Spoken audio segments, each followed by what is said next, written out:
Hello and welcome to my YouTube channel. My name is Mark and I thank you so much for coming by today. I am so excited because here in New England, spring is back. Yes, spring is finally here. After a long, cold winter, which we thought was never going to end, spring is finally back and it is gorgeous outside. The sun is shining bright, as you can kind of see on my forehead here, and I can't wait to get outside and get that fresh air in my lungs and start cleaning up the yard and getting back into the swing of life again. Spring is a time for rejuvenation, and that's one of the things I want to get into with this video. But I was flipping through this the other day and just taking a look at some of the older work that I did when I was younger, and it was a really learning experience for me to go through and see all this old work. But what it reminded me of was a period in my artistic journey called my unlearning phase. And what unlearning is, I'll get into later in the video. One of the things I also want to show you is this is one of the sketchbooks that survived that purge,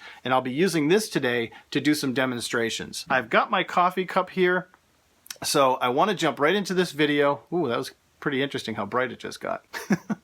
It's spring. I love spring. So come on, let's just jump into this video and how it might benefit you. And I hope you enjoy this. So come on along and let's jump right in. The first part of the video is going to be about learning. So this is part one, learning. And what I'm doing here is, that's my mugshot up there. What I'm going to do first is a quick self-portrait. Now this is not going to look exactly like me, so forgive me for not getting the exactness down. This is going to be a 5 to 10 minute quick self-portrait. So I'm just going to sketch out this self-portrait so you can see the learning part and what a normal drawing looks like, or a normal sketch, when you're just trying to get down the shapes and get down the likeness. And this is just the beginning part. The second part of the video is going to be the unlearning phase, and that's what we'll get into there. So the first thing I want to talk about is one of my favorite movie quotes, and that comes from the film Star Wars: The Empire Strikes Back, and the scene where Luke Skywalker, who's learning to use the Force to move rocks around, gets really frustrated when Yoda asks him to move a ship out of a swamp. He feels the task is beyond his ability and he sees no way to do it. "I can't do it," he tells Yoda, who replies annoyed, "Always cannot with this one." And so Yoda explains that his ability to achieve what he wants is all in his mind, and that to succeed, Luke must unlearn what he has learned. It's a powerful concept, despite being a little bit confusing. But funny enough, it's a concept that actually predates Star Wars by about 60 years.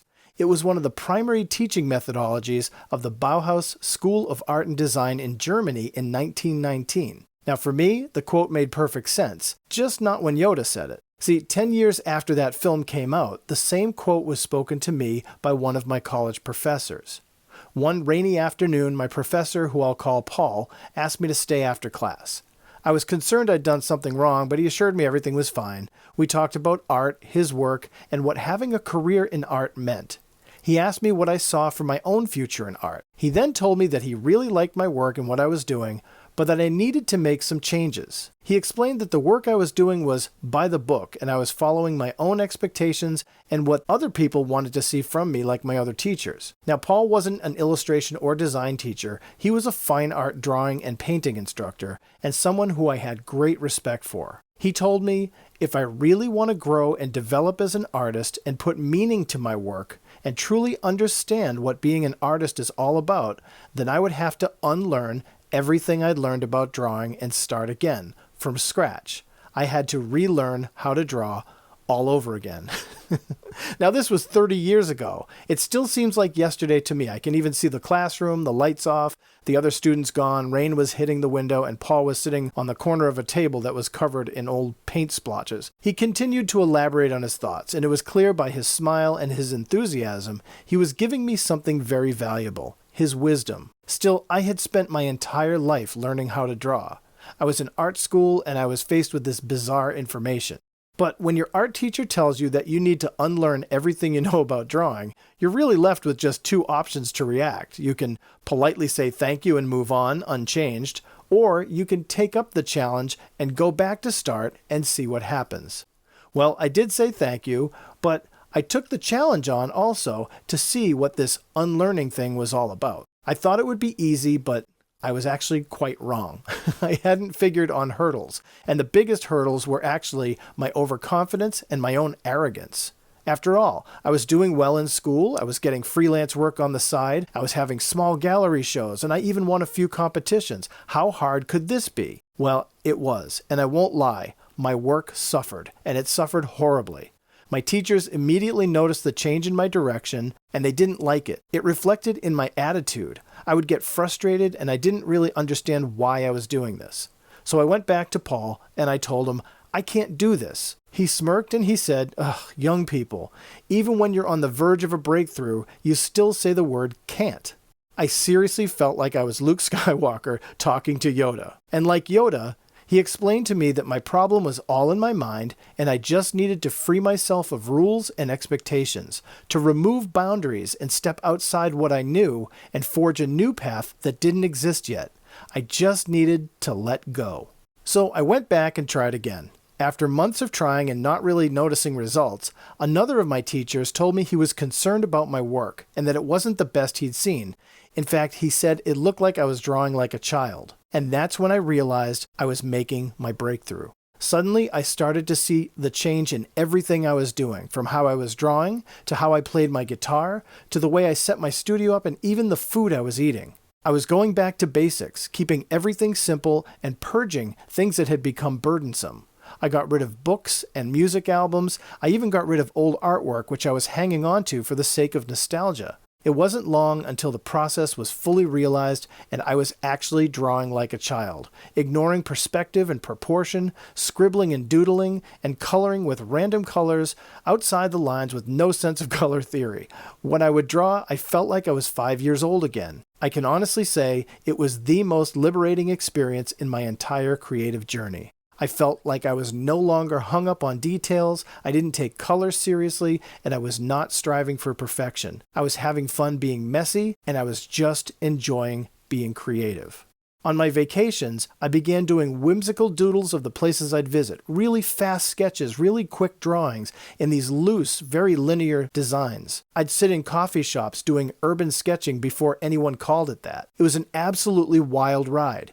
And after about a year, I began to reintroduce some of my older habits of drawing from years before. I finally began to see an entirely new style and a whole new way of working that was a complete departure from the way I was working before, especially in airbrush. Not only did my way of creating change, but my entire perspective had changed, and for the better. But the question remains for today's conversation. What exactly is unlearning, and what are the benefits of it? Well, let's get into that part of the video, part 2, right after this coffee break.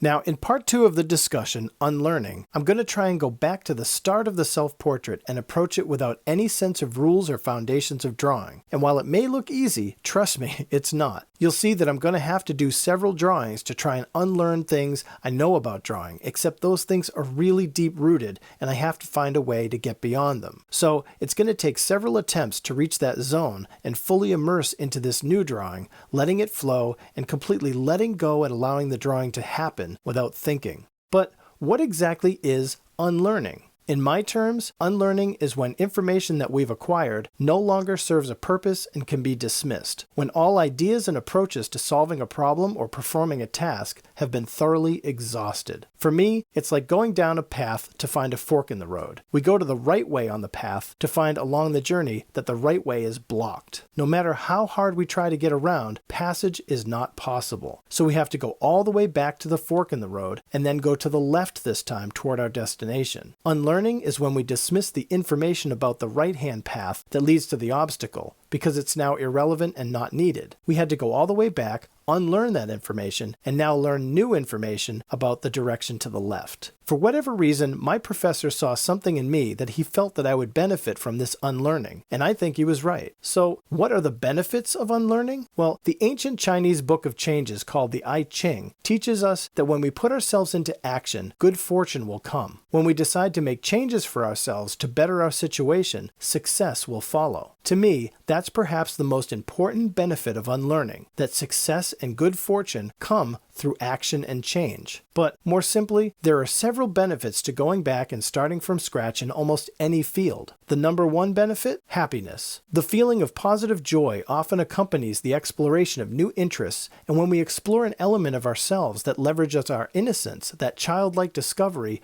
creates a sense of happiness in us. I'm sure there's plenty of chemical reactions going on in our brains, like dopamine or adrenaline, that contribute to this sense of joy. Number two, letting go. Whenever we unburden ourselves from mental roadblocks, frustration, or anxiety, there's a huge liberating sense of freedom. Letting go of things we don't need can help us free up strength we can use to pick up new things. Number three, courage. Trying new things we've never done before takes a certain amount of courage, especially when we know it won't be immediate and will take time. Unlearning takes courage to recognize that we're at a roadblock and we need to take action, start again, and find positive results. Number four, anti-laziness. Roadblocks can make us stop our progress and simply give up. When there seems to be no viable options left, we gravitate to things that keep us distracted. It's easier to quit than to go back to start and start all over again. Unlearning gives us the fortitude to focus, go back, and pursue an entirely new path, discarding the roadblocks that were holding us back.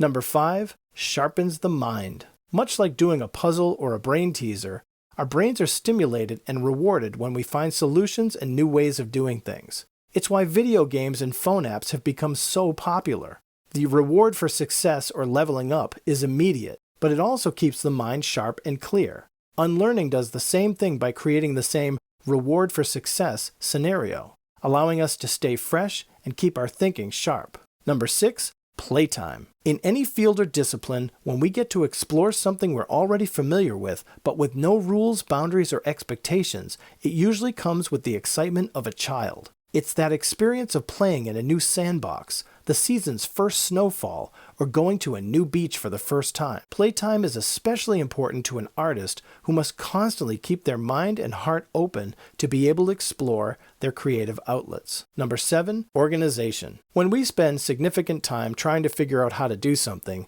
we tend to surround ourselves with clutter.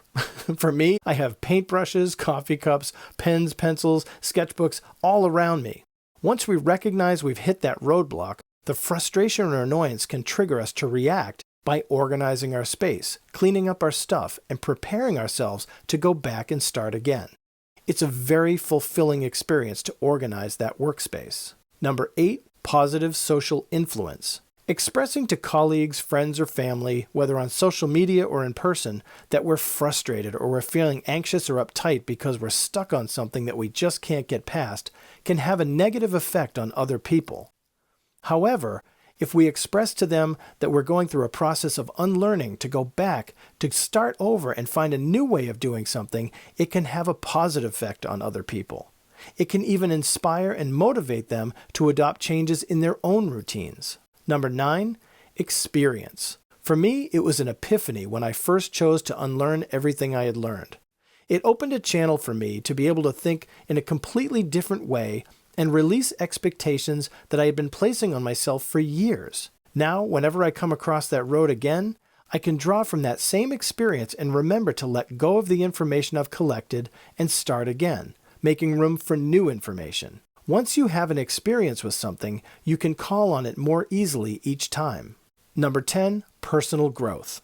It's ironic how unlearning what we learned, going back to start, and relearning all over again can actually allow for an incredible depth of personal growth. While it's not necessarily tangible, the change and experience are definitely something you feel when you go through it. So if you're finding yourself without a solid direction, stuck in a slump, or with artist block, or that your ideas just seem out of date, uninspired, or just plain uninteresting, I challenge you to ask yourself, are you willing to unlearn everything you know about drawing and go back to start to find a whole new approach to how you work? Or, if you're just starting out, do you have enough of an open mind that would allow you to give up the path you're on, recognize that it might not be where you want to be going, to start fresh and see things a little bit bit differently? Well, if the answer is yes, then I encourage everyone to keep on practicing and keep on working. And when you're ready to, consider the benefits of unlearning and see if maybe that's something for you. Well, I hope this video was helpful or got you to think a little bit differently about unlearning. And I'm grateful to everyone who has subscribed to this channel, and I look forward to bringing you more content like this. Thank you so much for watching today. Stay well and keep learning, and keep unlearning. Thanks again, take care, and God bless.